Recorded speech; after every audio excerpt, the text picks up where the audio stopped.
మన దేశంలో అత్యంత ప్రతిష్టాత్మకమైన ప్రముఖమైన పౌర పురస్కారం భారతరత్న ఈ మధ్య ప్రకటించడం జరిగింది.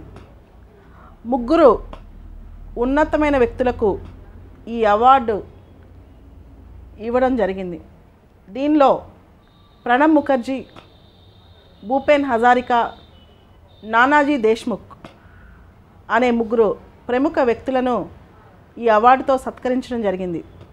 అయితే భారతరత్న అనేది ఎవరికి వెళ్తుంది, ఏ రంగంలో నిష్ణాతులకు వెళ్తుంది అనేది చాలామందికి ఒక అనుమానం.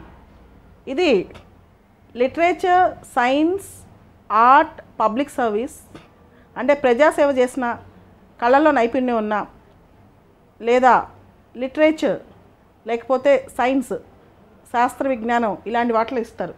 దీంతో పాటు మానవాళికి అత్యున్నతంగా సేవ చేసిన అంటే ఎనీ హ్యూమన్ ఎండీవర్, ఏదైనా హయ్యెస్ట్ అచీవ్మెంట్ అంటే గొప్పగా మానవాళికి అత్యున్నతంగా సేవ చేసిన వ్యక్తులకు కూడా మనం గుర్తించి ఇచ్చే ఒక గుర్తింపు మాత్రమే. భారతరత్న అవార్డు వచ్చిన తర్వాత ఆ వ్యక్తి పేరు పక్కన భారతరత్న జోడించుకోవడానికి వీల్లేదు. కేవలం ప్రభుత్వం గుర్తించిన 2 టైటిల్స్ మాత్రమే వాడుకోవాలి. అదేంటంటే భారతరత్న పురస్కార గ్రహీత, రాష్ట్రపతిచే భారతరత్న పురస్కార గ్రహీత అని మాత్రమే. అంటే recipient of Bharat Ratna award. Bharat Ratna అనేది ఒక బిరుదు, టైటిల్ కాదు. భారతరత్న అనేది వాళ్ళ సేవను, వాళ్ళ యొక్క ప్రతిభను గుర్తించి ఇచ్చే ఒక గుర్తింపు మాత్రమే. అంటే 2011 తర్వాత మారిందనమాట. సో మొదటగా literature, science, art, public service ఈ 4 రంగాల్లోనే ఇచ్చేవాళ్ళు. ప్రస్తుతం 2011 తర్వాత దాన్ని హ్యూమన్ ఎండీవర్స్ అంటే మానవాళికి ఉన్నతమైన సేవ చేసిన వ్యక్తులకు కూడా ఇవ్వటం జరుగుతుంది. దీనిలో భాగంగానే 2014లో సచిన్ టెండూల్కర్ అత్యంత పిన్న వయస్కుడిగా ఈ అవార్డును స్వీకరించడం జరిగింది. ఇక్కడ తెలియాల్సిన అంశం ఏంటంటే భారతరత్న బిరుదుతో పాటు, అవార్డుతో పాటు ఎటువంటి నగదు బహుమతి ఉండదు. దీంతో పాటు ఎటువంటి నగదు బహుమతి ఉండదన్నమాట. భారతరత్న అనేది 1954లో మొట్టమొదటిసారిగా ప్రకటించడం జరిగింది. ఇది మొట్టమొదటిసారిగా ప్రకటించినప్పుడు ముగ్గురికి అవార్డు ఇవ్వడం జరిగింది. దానిలో సివి రామన్, తర్వాత సి రాజగోపాలాచారి మరియు సర్వేపల్లి రాధాకృష్ణన్ ఈ ముగ్గురికి కూడా ఈ అవార్డు రావడం జరిగింది. అయితే సుభాష్ చంద్రబోస్కి భారతరత్న ప్రకటించి తర్వాత అవార్డుని ఇవ్వటం ఆపేశారు. దానికి కారణం సుభాష్ చంద్రబోస్ మరణించారో లేదో తేలకపోవటం. అదేవిధంగా బిఆర్ అంబేద్కర్కి ఆయన 100వ జన్మదిన దినోత్సవం అప్పుడు భారతరత్న ప్రకటించడం జరిగింది. భారతరత్న అవార్డు ఒకసారి ప్రకటించినప్పుడు ఒక సంవత్సరం ముగ్గురికన్నా ఎక్కువ మందికి ఇవ్వకూడదు. కేవలం ముగ్గురికి, ఒకటి కానీ, ఇద్దరు కానీ, ముగ్గురు కానీ, మ్యాక్సిమం గరిష్టంగా ముగ్గురికి మాత్రమే ఇవ్వాలి భారతరత్న ఒక ప్రకటనలో ఒక సంవత్సరం. అయితే ప్రతి సంవత్సరం ఖచ్చితంగా భారతరత్నాన్ని ప్రకటించాల్సిన అవసరం అయితే లేదు. ఇప్పటికీ 48 మందికి భారతరత్న ఇవ్వటం జరిగింది.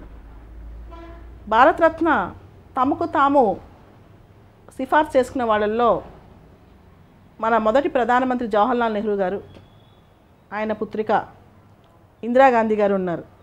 వాళ్ళు ప్రధానమంత్రిగా వాళ్ళ పదవీ కాలంలోనే వారికి వారు భారతరత్నాన్ని సిఫార్సు చేసుకున్నారు. సాధారణంగా భారతరత్న కమిటీ కూర్చుని అవార్డు గురించి రికమెండేషన్ ఇచ్చి ప్రధానమంత్రి దానికి ఆమోదించి ఆ సిఫార్సును రాష్ట్రపతికి పంపిస్తారు. అయితే ఇక్కడ భారత పౌరులు భారతదేశంలో పుట్టకుండా కూడా కొంతమందికి భారతరత్న ఇచ్చే అవకాశం కూడా ఉంటుందన్నమాట. దీనిలో mother Teresa, Khan Abdul Ghaffar Khan, Nelson Mandela ఈ ముగ్గురికి కూడా భారత సంతతికి చెందిన వాళ్ళు కాకపోయినా భారతరత్న ఇవ్వటం జరిగింది. జనరల్గా సాధారణంగా భారతదేశంలో మరణానంతరం భారతరత్న ఇచ్చేవాళ్ళు కాదు. అయితే మొట్టమొదటిసారిగా లాల్ బహదూర్ శాస్త్రి గారికి భారతరత్న చనిపోయిన తర్వాత ఇవ్వడం జరిగింది. అదేవిధంగా భారతరత్న అవార్డుల విషయంలో కొన్ని విమర్శలు కూడా ఎదురవుతున్నాయి. ముఖ్యంగా కొన్ని సామాజిక వర్గాలకి భారతరత్న అవార్డులు ఎక్కువగా వచ్చాయని, కొంతమంది తక్కువగా వచ్చాయని. మనం కనుక డేటా చూస్తే మొత్తం 48 భారతరత్న అవార్డ్స్లో 23 భారతరత్న అవార్డులు బ్రాహ్మణులకు వెళ్ళటం జరిగింది. షెడ్యూల్ తెగలకు చెందిన ఒక్క వ్యక్తికి కూడా భారతరత్న అవార్డు రాకపోవటం, షెడ్యూల్ క్యాస్ట్కి చెందిన 2 వ్యక్తులకు మాత్రమే భారతరత్న అవార్డు రావడం జరిగింది. అంతేకాకుండా తమ సిద్ధాంతాలకు దగ్గరగా ఉన్న వారికే ప్రభుత్వాలు భారతరత్న అవార్డు ఇస్తున్నాయి అని కూడా ఒక విమర్శ ఉంది. అంటే ఏ ప్రభుత్వం అయితే పరిపాలన ఉందో, ఏ ప్రభుత్వం చేతిలో అయితే భారతరత్న అవార్డు యొక్క సిఫార్సు ఉందో ఆ ప్రభుత్వం తన సిద్ధాంతాల పరంగా ఉన్న వాళ్ళకి మాత్రమే భారతరత్న ఇస్తోంది అనే ఒక విమర్శ కూడా ఎదురవుతుందన్నమాట. అయితే భారతరత్న అనేది భారతదేశంలో అత్యంత ఉన్నతమైన ప్రతిష్టాత్మకమైన పురస్కారం. ఈ పురస్కారం గ్రహీతలకి ఒకటి, వాళ్ళు ఏ రాష్ట్రంలో పర్యటన చేసినా ఆ రాష్ట్రంలో వాళ్ళని స్టేట్ గెస్ట్గా పరిగణిస్తారు. ఎయిర్ ఇండియాలో అంటే భారతదేశ పబ్లిక్ సెక్టర్ అండర్టేకింగ్ అయిన ఎయిర్ ఇండియాలో వాళ్ళకి లైఫ్ లాంగ్ ఫ్రీ ట్రావెల్ ఉంటుందన్నమాట. అంతేకాకుండా వాళ్ళు విదేశాలకు పయనించినప్పుడు భారతదేశంలో ఉన్న ఎంబసీస్ అక్కడ వాళ్ళకి ప్రత్యేకమైన సదుపాయాలు కల్పిస్తాయి. ఈ విధంగా భారతరత్న అవార్డు గ్రహీతలకు చక్కటి సదుపాయాలు కూడా ఉన్నాయి.